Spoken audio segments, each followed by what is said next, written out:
움직일 수 없습니다. 이대로 평생 누워 살아야 합니다. 저는 그 말을 듣는 순간 시간을 멈춘 것 같았습니다. 의사는 그렇게 차분하게 너무나 담담하게 이야기했습니다. 마치 무심한 교통방송처럼 제 아들의 인생을 정리해주는 듯한 말투였습니다. 저도 남편도 아무 말도 할 수 없었습니다. 그저 바라만 보았습니다. 침대에 누워 두 눈만 또렷하게 뜨고 있는 제 아들 테오를요. 저는 프랑스 생클루에 살고 있는 평범한 엄마였습니다. 제 아이 테오는 2019년 7월 무더운 여름날 태어났습니다. 첫 울음소리는 또렷했고 세상 누구보다 밝은 아기였죠. 하지만 2달이 지나고 테오가 여전히 고개조차 들지 못하는 걸 알게 되었을 때 저는 마음속 깊은 곳에서 뭔가 잘못됐다는 예감을 느꼈습니다. 아기들은 발달 속도가 다르니까요. 너무 걱정 마세요.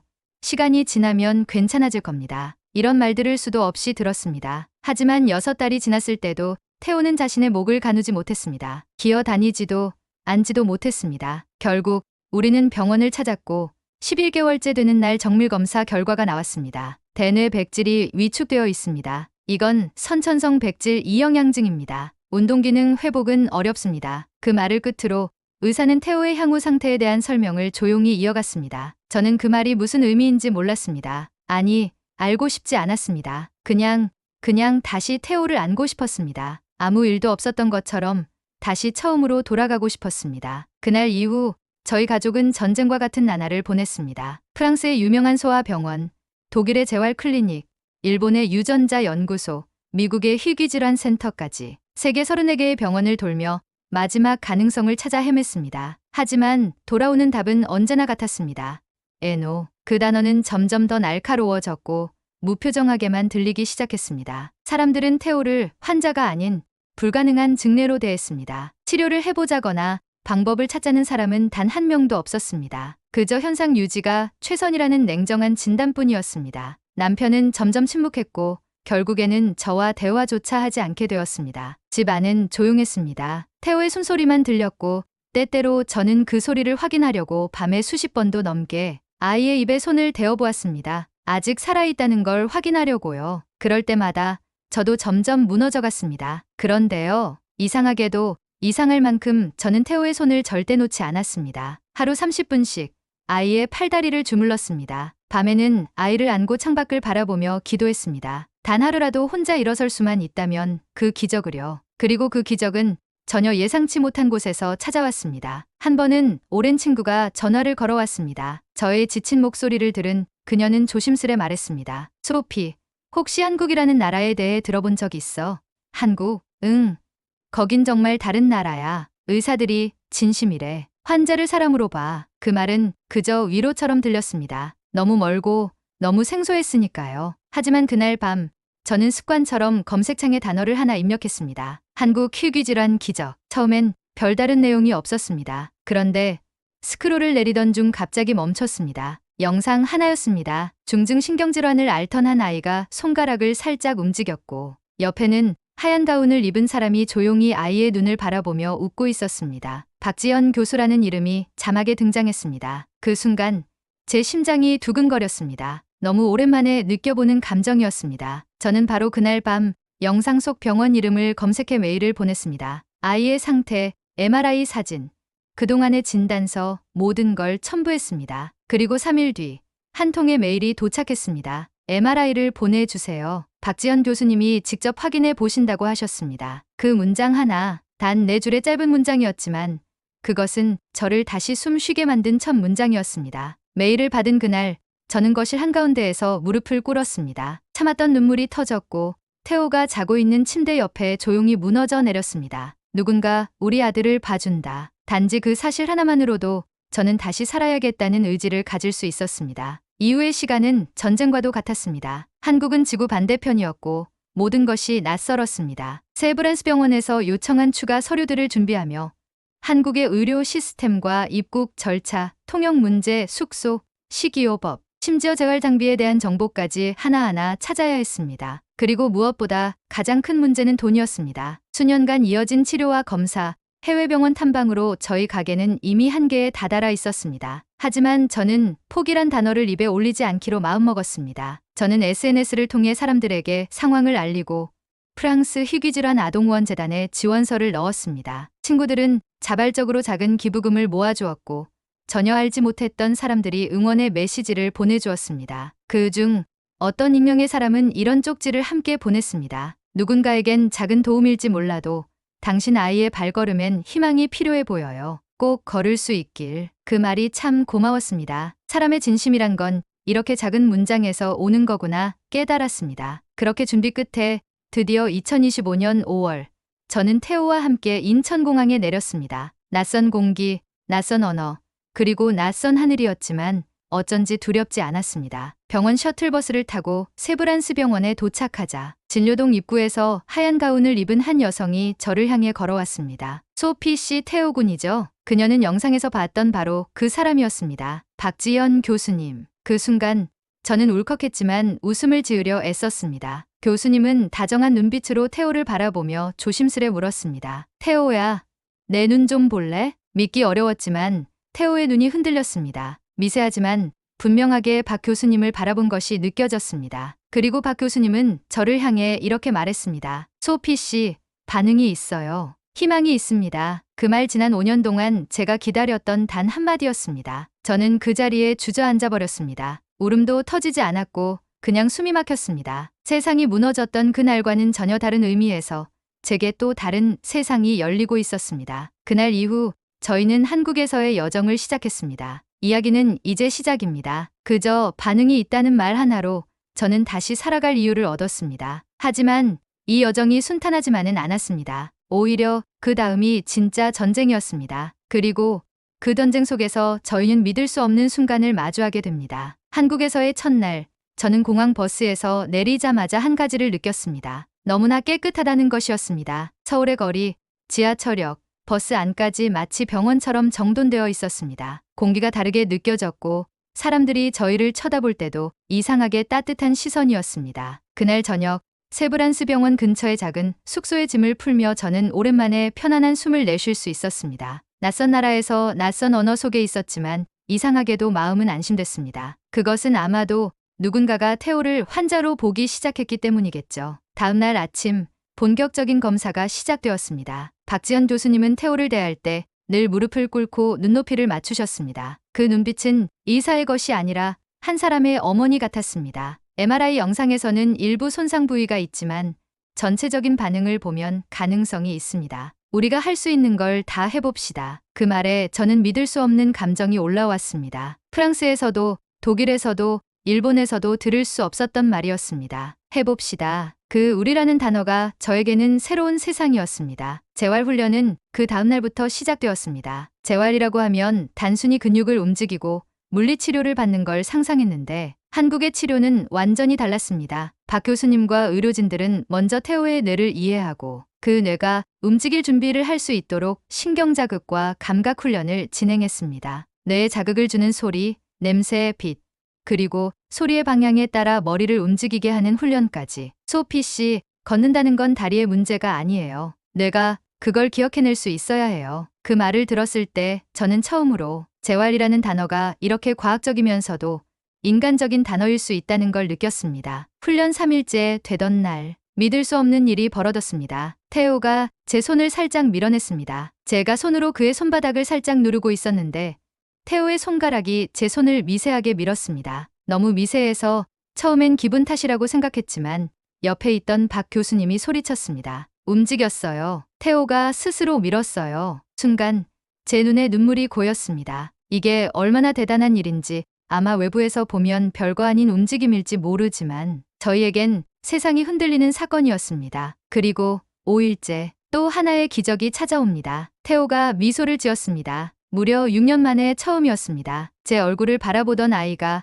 아주 천천히 입꼬리를 올렸습니다. 저는 그날 밤새도록 울었습니다. 조용히 목소리를 내지 않고 흐느끼며 아이의 얼굴을 쓰다듬었습니다. 태호야, 너 정말 고생 많았어. 정말 잘하고 있어. 그 순간 저는 확신했습니다. 한국은 다른 나라였습니다. 치료의 방식도, 사람을 대하는 태도도, 절망에 맞서는 방식도 전혀 달랐습니다. 이곳 사람들은 포기하지 않았습니다. 그게 한국이었습니다. 여기서 이야기는 한 번 더 전환점을 맞이합니다. 희망의 끝에 또 다른 위기가 찾아오니까요. 재활훈련이 시작된 지 7일째 되는 날이었습니다. 그날도 평소와 다름없이 아침 훈련을 마치고 박 교수님과 함께 근처 식당으로 향했습니다. 교수님은 외국에서 온 보호자들을 위해 정기적으로 식사를 함께하며 편하게 대화를 나누곤 하셨습니다. 저와 태호, 그리고 한 명의 치료사 선생님이 함께였습니다. 그날 식당은 평일 오후치고 꽤 붐볐습니다. 메뉴판을 보는 것도 어려웠지만 직원분들이 영어를 못하셔도 친절하게 그림과 손짓으로 메뉴를 설명해 주셨습니다. 모두가 조금씩 배려하고 있다는 느낌이 참 따뜻했습니다. 식사가 나왔고 한참을 먹던 중이었습니다. 갑자기 태호가 입을 다물고 미간을 찌푸렸습니다. 그리고 고개를 옆으로 돌리며 몸을 움찔거렸습니다. 순간 제 심장이 쿵 내려앉았습니다. 태호야, 왜 그래? 어디 아파? 아이는 대답할 수 없었지만 분명 무언가가 불편해 보였습니다. 그때 박 교수님이 급히 다가와 아이를 진찰했습니다. 몇 초 후 교수님의 얼굴이 굳어졌습니다. 어머니, 혹시 태호가 최근에 치과 치료를 받은 적 있나요? 아니요, 왜 그러시죠? 교수님은 아이의 잇몸을 조심스럽게 벌려 보이며 말했습니다. 앞니 쪽 잇몸에서 약간의 염증이 보이네요. 잇몸 안쪽에서 레진이 떨어진 것 같아요. 이 상태로는 음식을 씹기 어렵습니다. 당장 치과에 가보셔야겠어요. 순간 저는 멍해졌습니다. 치과요? 지금 당장? 한국말도 익숙치 않고 치과 예약 시스템도 전혀 모르는 상태였습니다. 당황한 저의 모습에 교수님이 차분하게 말씀하셨습니다. 괜찮아요. 제가 아는 치과가 있어요. 바로 근처입니다. 10분이면 도착할 거예요. 그렇게 저희는 급히 병원을 나와 근처의 작은 치과로 향했습니다. 좁은 골목길을 돌자 조용한 상가, 건물 2층에 자리한 아담한 치과가 보였습니다. 입구를 열자마자 안에서 환한 미소를 지은 간호사가 다가와 인사를 했습니다. 안녕하세요. 혹시 박지연 교수님 소개로 오신 분이신가요? 순간 저는 또 한 번 놀랐습니다. 예약도 없었고 시간도 늦었지만 이미 모든 것이 준비되어 있었습니다. 태호를 위한 소형 의자, 전용 장비, 전문 보조 인력까지. 잠시만 기다려 주세요. 바로 보실 수 있어요. 진료실 안은 조용했고 청결했고 무엇보다 따뜻했습니다. 의사는 태호의 눈높이에 맞춰 앉아 말했습니다. 태호야, 아프지 않게 해줄게. 걱정 마. 그날 치료는 불과 30분 만에 끝났습니다. 기존 레진을 제거하고 새로 안전하게 보강하는 방식이었죠. 그런데 치료가 끝난 후 태호가 조용히 눈을 감고 다시 눈을 떴을 때 저를 바라보며 아주 작게 입을 열었습니다. 저는 숨이 멎는 줄 알았습니다. 태호가 소리를 냈습니다. 말이 아니라 의미 있는 소리를요. 치과의사 선생님은 조용히 말했습니다. 잇몸 통증이 사라졌으니 더 자연스럽게 감정 표현을 하게 될 겁니다. 이건 좋은 신호입니다. 그 말을 듣는 순간 저는 두 손으로 얼굴을 감싸고 울었습니다. 제가 오해했던 것입니다. 한국의 빠른 시스템, 의료진의 직설적인 대응 방식. 처음엔 그것들이 조금 차갑게 느껴졌습니다. 하지만 그 안에 담긴 건 효율이 아니라 정확한 판단과 진심이었습니다. 그들은 태호를 시간 낭비 없는 하나의 생명으로 대하고 있었습니다. 그날 밤 태호가 잠든 침대 옆에서 저는 작은 목소리로 아이에게 속삭였습니다. 태호야, 너 진짜 살아있구나. 넌 진짜 이겨냈구나. 그날 이후 저는 한국이라는 나라를 다시 보게 되었습니다. 그저 발전된 나라가 아닌 사람을 위한 나라. 그리고 그곳에서 저희는 마지막 기적을 맞이하게 됩니다. 치과 치료가 끝나고 숙소로 돌아오는 길, 저는 잠든 태호를 안고 있었습니다. 작은 아이의 체온이 제 가슴을 데우고 있었고 저는 눈물이 멈추질 않았습니다. 그런데 그것은 슬픔이 아니었습니다. 살면서 처음 느껴보는 안도였습니다. 다음 날 박 교수님께서 찾아와 말씀하셨습니다. 소피 씨, 오늘부터는 보행 훈련을 병행해 보겠습니다. 어제 태호가 낸 그 음성 반응은 아주 중요한 진척이에요. 뇌와 몸이 연결되기 시작한 겁니다. 보행 훈련. 그 단어는 제게 너무 낯설면서도 간절한 꿈 같았습니다. 5년 동안 걸음이란 단어를 입에 올리는 것조차 두려웠습니다. 걸을 수 있다는 기대는 때론 절망보다도 더 무서웠으니까요. 하지만 이곳에서는 달랐습니다. 보행기계와 함께하는 물리치료, 전자 자극 장치, 리듬, 음악과 동기부여 장치까지 태호에게 맞춤형으로 설계된 프로그램은 너무나 정교하고 과학적이었습니다. 동시에 치료사들은 늘 따뜻한 눈빛으로 아이를 격려해 주었습니다. 태호야, 엄마 보이지? 엄마한테 한 걸음만 가보자. 처음에는 아무 반응도 없었습니다. 몸을 세우는 것조차 버거워 보였고 저는 마음속으로 역시 무리였던 걸까라는 생각이 엄습해 왔습니다. 하지만 3일 후 드디어 작은 변화가 시작됐습니다. 태호의 발끝이 아주 미세하게 바닥을 눌렀습니다. 그리고 그 순간 비명처럼 터진 박 교수님의 목소리. 됐어요.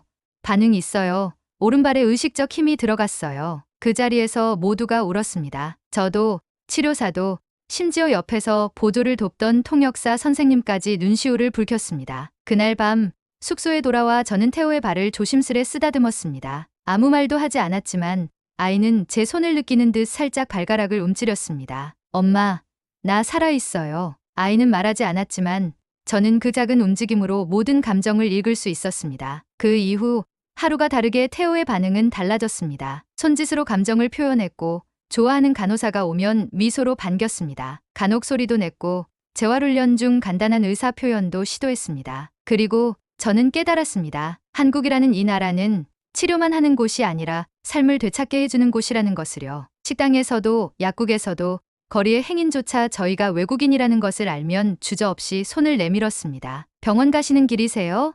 제가 안내해 드릴까요? 아기가 너무 귀엽네요. 건강하게 크길 바라요. 파이팅 하세요. 한국에선 절대 포기하지 마세요. 그 말 한마디 한마디가 저를 지탱하게 해줬습니다. 프랑스에서 제가 받은 건 결과뿐이었습니다. 한국에서 제가 받은 건 과정 속의 희망이었습니다. 그리고 그 희망은 마지막 순간 기적이 되어 나타납니다. 2025년 5월 28일 서울 신촌 세브란스 병원 7층 재활치료실 복도 끝에 저와 태호가 있었습니다. 오늘은 보행장치 없이 단 한 걸음을 시도하는 날이었습니다. 너무 이른 시도일 수도 있었습니다. 하지만 박 교수님은 조용히 제게 말씀하셨습니다. 오늘이 아니어도 괜찮습니다. 하지만 오늘이 태호의 첫 발걸음이 된다면 우리 모두가 평생 기억하게 될 거예요. 그 말에 저는 고개를 끄덕였습니다. 태호를 부축하고 복도 끝에 섰습니다. 마주한 박 교수님과 치료사들이 천천히 거리를 벌렸습니다. 그리고 그 사이 약 2m의 거리. 저는 무릎을 꿇고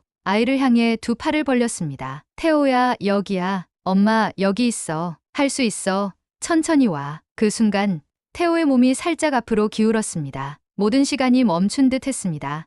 그리고 오른발이 바닥을 살짝 밀었습니다. 다음은 왼발이 흔들리듯 앞으로 나아갔고 중심이 살짝 흔들렸지만 그 아이는 다시 한 발을 내디뎠습니다. 2m, 단 2m였지만 그 아이가 걸어온 6년보다 더 길고 더 벅찬 길이었습니다. 태호가 저를 향해 왔습니다. 눈빛은 말하고 있었습니다. 엄마, 나 여기 있어요. 그 순간 저는 태호를 안고 엉엉 울었습니다. 아무 말도 하지 않았습니다. 병원 복도엔 박수 소리, 웃음 소리, 울음 소리, 모든 감정이 뒤섞여 있었습니다. 그날 병원 기록에는 이렇게 남았습니다. 2025년 05월 28일 최초의 자발적 보행 성공. 의식적 발걸음 확인됨. 그날 저녁 저는 병원 일지에 짧은 한 문장을 남겼습니다. 절망은 발끝에서 끝났고 기적은 복도 바닥에서 시작됐다. 재활 마지막 날 태호는 혼자서 10m를 걸었습니다. 그리고 손짓으로 하트를 만들며 간호사에게 감정을 표현했습니다. 그 모습은 한국에 오기 전